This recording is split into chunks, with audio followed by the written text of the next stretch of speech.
कांग्रेस विधायकों को आप सुन रहे थे, लेकिन सीधे उत्तराखंड का रुख कर लेते हैं। हल्द्वानी में सीएम अरविंद केजरीवाल कुछ कह रहे हैं।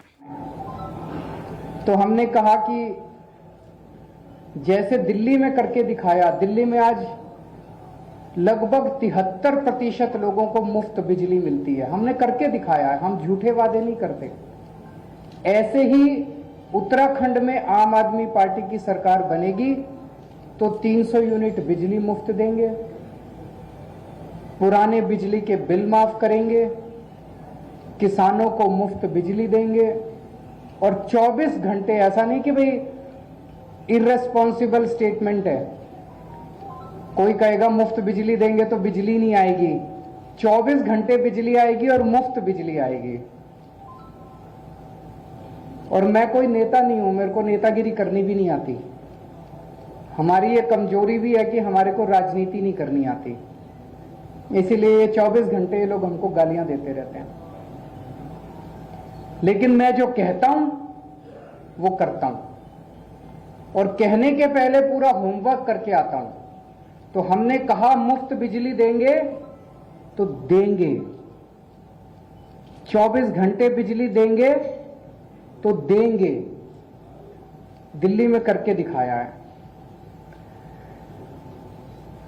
आज देवभूमि के युवाओं का दर्द,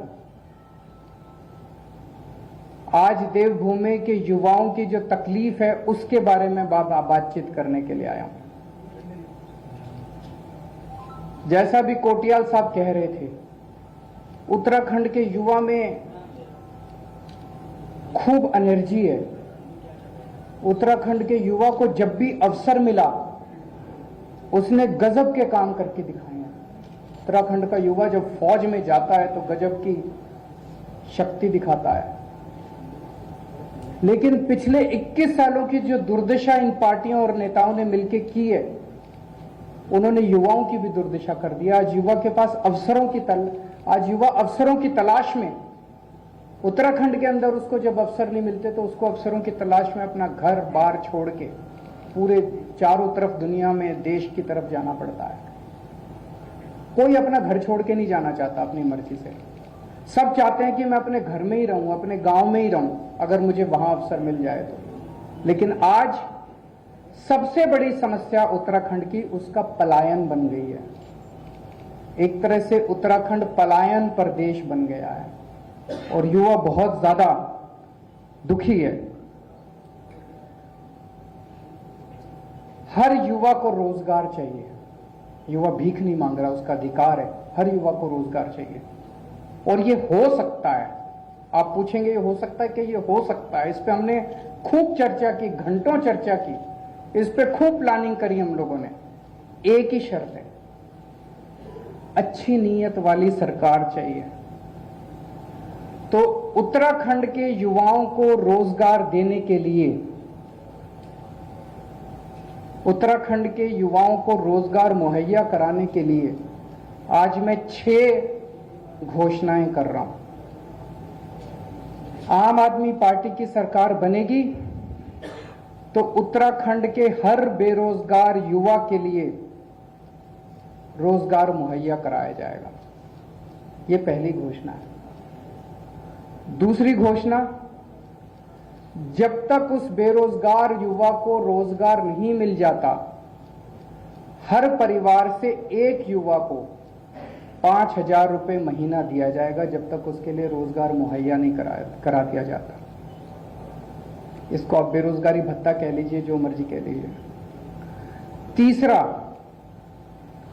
सरकार में और प्राइवेट में 80% नौकरियां उत्तराखंड के बच्चों के लिए रिजर्व की जाएंगी। चौथा, सरकार बनने के 6 महीने के अंदर 1 लाख सरकारी नौकरियां तैयार की जाएंगी। आप पूछेंगे कैसे होंगी? लगभग 50 से 60 हजार तो वैकेंसी हैं सरकार में अभी। और उसके बाद जैसे मैंने बताया, और आने वाले दिनों में मैं और कई बार आऊंगा, हम इतने स्कूल, अस्पताल, सड़कें, मोहल्ला क्लिनिक, हमने इतने सारे प्लान बना रखे हैं जो एक एक करके आपके साथ शेयर करेंगे। इन सबको मिला के इतनी नौकरियां पैदा होंगी, नई नौकरियां क्रिएट की जाएंगी सरकार के अंदर। तो लगभग 6 महीने के अंदर 1 लाख नौकरियां तैयार की जाएंगी सरकार में। दिल्ली में अभी हमने एक एक्सपेरिमेंट किया था जो बेहद सक्सेसफुल रहा। हमने एक जॉब पोर्टल बनाया। हमने कहा भाई जो नौकरी देने वाले हैं वो इस पे अपनी सारी नौकरियां कर दो, और जो नौकरी लेने वाले हैं वो भी कर दो। कोरोना के वक्त में बहुत सारे लोग बेरोजगार हो गए थे। आपको जान के ताज्जुब होगा, 10 लाख नौकरियां इस जॉब पोर्टल पे आई थी। 10 लाख नौकरियां इस जॉब पोर्टल पे एडवर्टाइज हुई थी।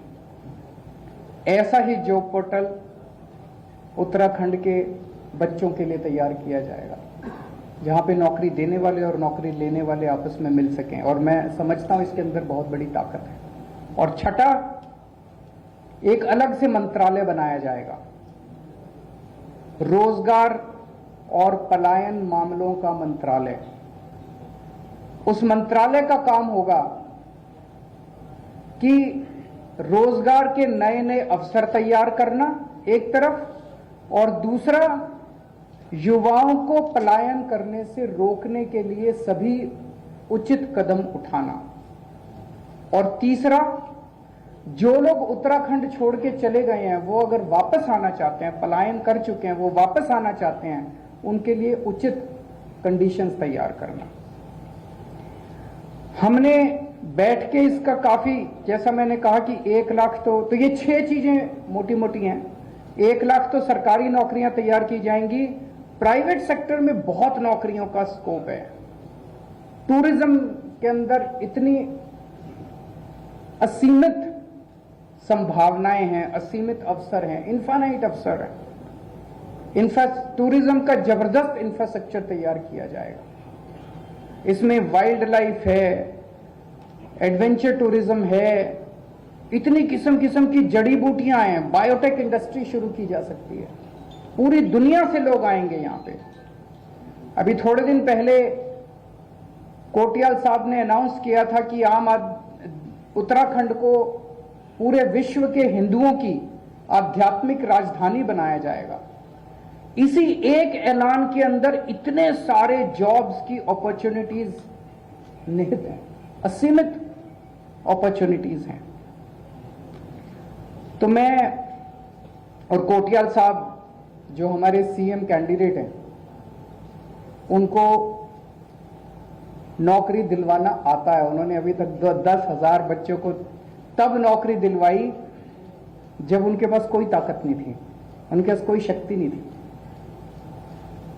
इच्छा थी दिल में बस कि मेरे बच्चे बेरोजगार क्यों हैं, मेरे उत्तराखंड के बच्चे बेरोजगार क्यों हैं।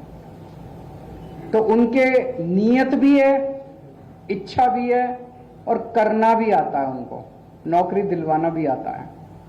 तो अगर आप भाजपा को वोट दोगे तो हर महीने एक सीएम मिलेगा, और अगर आप आम आदमी पार्टी को वोट दोगे तो 5 साल का एक स्टेबल सीएम मिलेगा जो आपके बच्चों को रोजगार देगा।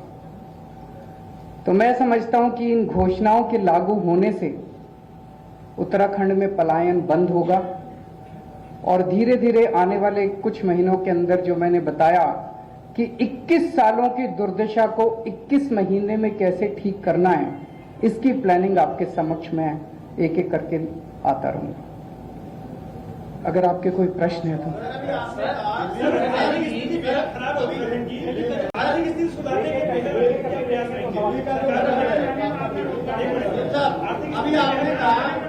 एक मिनट, एक एक करके सुन लेते हैं। आर्थिक स्थिति बेहद खराब है उत्तराखंड की। कई सारे काम हम नहीं कर पाते, सरकार की सैलरी नहीं दे पाते कर्मचारियों को, उसको लेकर क्या बिजली कैसे जब हाँ, मैं वो बड़ा इंपॉर्टेंट क्वेश्चन है, उसको एक बार जवाब दे दूं। उन्होंने पूछा कि उत्तराखंड की सरकार की आर्थिक स्थिति बहुत ज्यादा खराब है, यहां तक कि तनख्वाह देने के भी लाले पड़े रहते हैं। ऐसे में इतनी बड़ी बड़ी घोषणाएं कैसे लागू करेंगे? इसमें मैं बस आपको एक ही उदाहरण दूंगा जो हमारा तो एक्सपीरियंस भी कम है, हम तो नेता भी नहीं है। दिल्ली चला के देखी है हमने। दिल्ली में भाई साहब जब हमारी सरकार बनी थी 2015 में, उसके पहले जब मैं लोगों को कहता था बिजली फ्री करूंगा, पत्रकार मेरे से यही क्वेश्चन पूछते थे, जी दिल्ली में तो तनख्वाह देने के भी पैसे नहीं है, दिल्ली सरकार तो घाटे में चल रही है, दिल्ली में तो बिल्कुल पैसा ही नहीं है, आप रेवेन्यू कहां से लाओगे? तो मेरा छोटा सा 6 साल का दिल्ली सरकार चलाने का एक्सपीरियंस है। सरकारों में पैसों की कमी नहीं है, नीयत की कमी है। हमने 6 साल के अंदर, आज ये मैं नहीं कह रहा, सीएजी की रिपोर्ट आई है 2019 की, आप पढ़ना सीएजी की रिपोर्ट। 2015 में हमने सरकार बनाई, 4 साल के अंदर दिल्ली का जो घाटे का बजट आता था, 4 साल के अंदर वो नफे का, प्रॉफिट का बजट आने लग गया।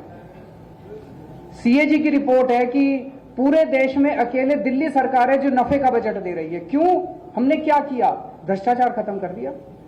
एक छोटा सा उदाहरण देता हूं, एक फ्लाईओवर बनना था, वजीरपुर फ्लाईओवर, कभी जाओ तो देख लेना, 325 करोड़ का बनना था। अब सरकार में अगर कोई 325 करोड़ का फ्लाईओवर बनना हो और उसका एस्टीमेट 325 करोड़ हो, तो वो बनते बनते बनते बनते 1500 करोड़ का बनता है कि नहीं बनता? और अगर 2 साल में पूरा होना तो 10 साल में पूरा होता। हमने 325 करोड़ का फ्लाईओवर 200 करोड़ में बना दिया। मुझे लगता है आजादी के बाद की पहली सरकार होगी जो 325 करोड़ का फ्लाईओवर सरकारी 200 करोड़ में पूरा करती होगी। हर काम में पैसे बचाते हैं भाई साहब। तो सरकार में पैसे की कमी नहीं है। जितनी घोषणाएं मैं कर रहा हूं, ये सारी एक एक घोषणा पूरी होगी। एक मौका कोटियाल साहब को देके देखो आप लोग।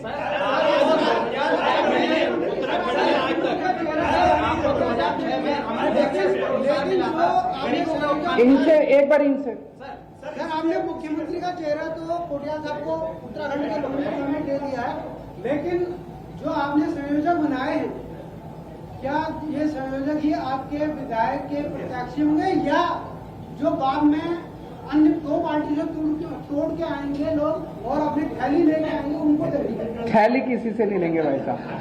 थैली लेंगे तो आपसे लेंगे। एक मिनट, उनका प्रश्न का जवाब सुन लीजिए। उनका प्रश्न ये है कि कोटियाल साहब को तो सीएम कैंडिडेट बना दिया, अब आपने अपनी पार्टी के कुछ वो अनाउंस किए हैं, अधिकारी प्रभारी अनाउंस किए हैं, तो क्या इनको आप कैंडिडेट बनाएंगे या कैंडिडेट दूसरी पार्टियों से जो थैलियां पैसे की लेके आएंगे उनको बनाएंगे? पहली चीज तो हमारी पार्टी में थैली का सिस्टम नहीं है। जैसा मैंने कहा, हमें राजनीति भी नहीं करनी आती और भ्रष्टाचार भी नहीं करना आता, ये हमारे खून में ही नहीं है, पहली चीज। दूसरी चीज, इनमें से कई लोग कैंडिडेट भी बनेंगे और कई लोग पार्टी की जिम्मेदारी भी संभालेंगे। पार्टी भी संभालनी जरूरी है। अगर सारे कैंडिडेट बन गए तो पार्टी कौन चलाएगा? कुछ कैंडिडेट भी बनेंगे और कुछ। तीसरी चीज, दूसरी पार्टियों के अंदर अच्छे लोग आज बहुत ज्यादा। नमस्कार, मैं हूं मानक गुप्ता। अगर आपको हमारा ये वीडियो पसंद आया हो तो इसे लाइक और शेयर जरूर करें, और हां, हमें सब्सक्राइब और फॉलो करना ना भूलें ताकि आप देश और दुनिया की कोई खबर मिस ना करें। तो जुड़े रहिए हमारे साथ और देखते रहिए News 24।